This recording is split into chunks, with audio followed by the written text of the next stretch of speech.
Hello dear learners, আশা কৰি ভালে আছে টেকনোডিন চ্যানেলে আপোনাক স্বাগতম জ্ঞাপন কৰিছো তো বন্ধুসকল যিকলে নতুন মোৰ চেনেল সাবস্ক্ৰাইব কৰি ৰাখিব আৰু যিকলে অলৰেডি সাবস্ক্ৰাইব কৰিছে তেখেতলৈ মই ধন্যবাদ জ্ঞাপন কৰিছো যিকলে সাবস্ক্ৰাইব কৰা নাই কাইলে সাবস্ক্ৰাইব কৰি ল'ব আৰু যিকেইটা ভিডিও মই আপোনালোকক দি আছো বা ক্লাস দি আছো এটা খুব ইম্পৰ্টেন্স আপোনালোকে ভিডিওবোৰ চাব আৰু স্কিপ নকৰাকৈ সময়লৈ চাই থাকিব আৰু আপোনাৰ বন্ধুসকললৈ শেয়াৰ কৰিব যাতে সকলোৱে চাব পাৰে तो ए वन वर्ड substitutions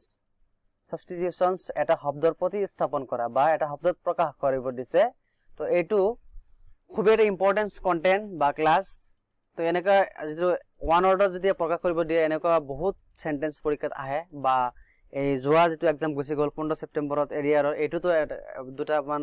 কমন পৰিছিলে তো মই ভাবো মই যেকেটা ভিডিও আপডেট দিছো প্লে ষ্টৰৰ যিসকল চোৱা নাই তেওঁলোকে কাইন্ডলি চাই ল'ব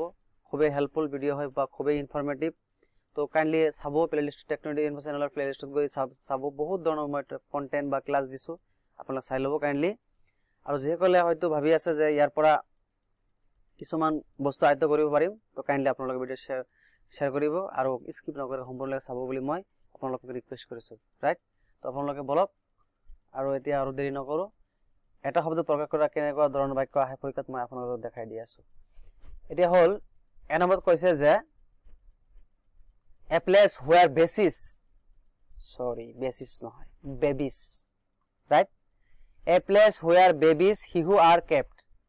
মানে শিশু are kept মানে শিশুসকলক কত ৰখা হয় নাৰ্সাৰী শিশু হালাত ৰখা হয় right এই নাৰ্সাৰী তো এনেকা যদি প্ৰশ্ন আহে যে a place where babies are kept option বহুত ধৰণৰ চাৰিটা অপচন থাকিব যেহেতু তাৰ ভিতৰত এটা কাৰেক্ট হ'ব হেতু হ'ব নাৰ্সাৰী right নার্সারি তো হবো কারেক্ট आंसर राइट नेक्स्ट আছে a place where bees মানে মৌমাখি bees মানে হল মৌমাখি আর kept মানে মৌমাখি কত রাখা হয় হাইবত মানে মৌচাকত মৌমাছি থাকে বা রাখা হয় রাইট হাইব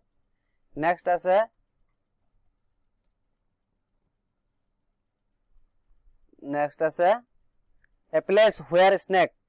snake হল হাপক হোল মানে গাতত থাকে বা রাখা হয় রাইট হোল নেক্সট আছে a place where tigers মানে বাঘ tigers মানে হল বাঘ লাইভ মানে বাঘে কত থাকে গুহা বা ডেনত থাকে রাইট নেক্সট আছে a place where lions মানে সিংহ কত থাকে সিংহ সেম tigers and সিংহ রাইট একটাই মানে ডেনত থাকে রাইট Next আছে a place where hares মানে হহাপো hares মানে হল হহাপো বা রেবিট তো এটো এবেলা কত থাকে বারস মানে গাতত থাকে right a place where pigs are kept এটা থাকে stay মানে খরালত থাকে right a place where sheep মানে বেড়া কত থাকে পেন মানে কলমত থাকে যেনে গগৈৰ যেটো বহুবচন ৰূপ হেতু হৈছে কি গগৈনী আমি কত বাবু যে গগৈনী নহয় এটো হৈছে আইসু এটো হল পেন ঠিক এই পেন মানে হল কলম কিন্তু পেন ইয়াত আহে বেৰাৰ ঘৰক পেন বুলি কয় ৰাইট এটা হল দা ম্যান হল কিলস যে নাম কি মানুহক হত্যা কৰে তাক কি বুলি কোৱা হয় মাৰ্ডাৰাৰ right the man who writes books articles stories etc যে লিখে তাক কি বুলি কোৱা হয় অথৰ বা ৰাইটাৰ বা লেখক বুলি কোৱা হয় ৰাইট তে হল দা ম্যান হু ৰাইটস poems যে কবিতা লেখে তাক কবি বুলি কোৱা হয় poet বুলি কোৱা হয় ৰাইট তাৰ পিছত আছে দা man who works with clothes for making dress যে নাকি কাপোৰ বয়ে বা কাপোৰ দি ড্ৰেছ কাপোৰ কাটি ছাটি ড্ৰেছ বনায় তাক কি বুলি কোৱা হয় দৰ্জি বুলি কোৱা হয় টেইলৰ বুলি কোৱা হয় right the man who plows for producing crops যে খেতি কৰে তাক কি বুলি কোৱা হয় কাল্টিভেটৰ বা ফাৰ্মাৰ বা খেতিয়ক বুলি কোৱা হয় right not able to read or write যে পঢ়িব নোৱাৰে লিখিব নোৱাৰে তাক কি বুলি কোৱা হয় illiterate নিৰক্ষৰ বুলি কোৱা হয় তো এটা কথা আজি মনত হৈছে হয়তো অলপ সময় লৈছো মই আধা মিনিট মোৰ এজন শিক্ষক আছিল এলপি স্কুলৰ তেখেত বহুত ভাল টিচাৰ আছিল বহুত পুৰণি টিচাৰ আগৰ দিনৰ টিচাৰ মেট্ৰিক পাছ কৰি চাকৰি পাইছিল তেখেত বহুত ভাল আছিল তেখেতে পঢ়াইছিল আমাক যে গাধা পঢ়িব নোৱাৰে লিখিব নোৱাৰে এনেকৈ কৈ কেতিয়াবা কলমেৰে এনেকে মাৰি দিছিলে জোৰেকে মাৰি দিছিলে হেঁচা মাৰি দিছিলে বা কেতিয়াবা কি কয় টেবুলৰ তলত মোৰ মাৰি দিছিলে বহুত খং আছিল ছাৰজন বহুত ভাল ছাৰ আছিল তো আজি তেখেত ঢুকাইছে মই নেদেখা জনৰ ওচৰত প্ৰাৰ্থনা জনাইছো তেখেতক শান্তিত ৰাখক তেখেতৰ আত্মা যাতে শান্তি থাকে তাৰে কামনা কৰিছো sorry for let next it not able to read or write যে লিখিব নোৱাৰে পঢ়িব নোৱাৰে ছাৰ এইটো কৈছিলে কথাটো তাক কি বুলি কোৱা হয় ইলিটাৰেট বুলি কোৱা হয় next আছে the man who cannot hear যে নুশুনে বা শুনা নাপায় কলা তাক কি বুলি কোৱা হয় ডিপ মানে কলা বুলি কোৱা হয় the place or a home where food is prepared যত নাকি ঘৰৰ যেটো বাড়িৰ ভিতৰত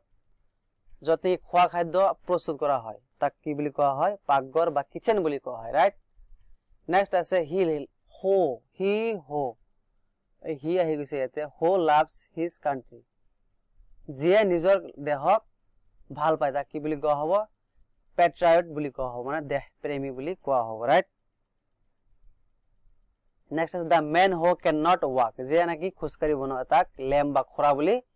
কোৱা হ'ব right the man who cannot see যে নাকি নেদেখে তাক কি বুলি কোৱা হ'ব ব্লাইণ্ড বা অন্ধ বুলি কোৱা হ'ব ৰাইট এটা শব্দত প্ৰকাশ কৰিছে নেক্সট আছে the man who cannot speak যে নাকি ক'ব নোৱাৰে বোবা মানে ডাম্ব বুলি কোৱা হয় ইংৰাজী নেক্সট আছে the child whose parents are dead যাৰ নাকি মা দেউতা গুটেই জন মানে মৃত্যু হৈছে তাক অৰফান মানে গাতমাউৰা বুলি কোৱা হ'ব right the man who has not married যে নাকি বিয়া পাতা নাই তাক বেচিলৰ বা অবিবাহিত বুলি কোৱা হ'ব one who is all powerful মানে যে সৰ্বশক্তিমান মানে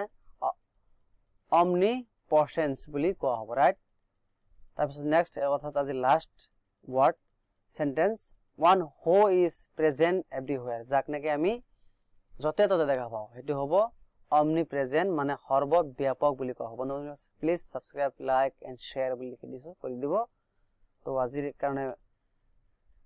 ভিডিওটো চাই দেখাৰ বাবে ধন্যবাদ জ্ঞাপন কৰিছো আজিৰ কাৰণে বিদায় মাগিছো অন্য এটা ভিডিঅ'ত লগ পাম thank you please share and subscribe my techno info channel thank you again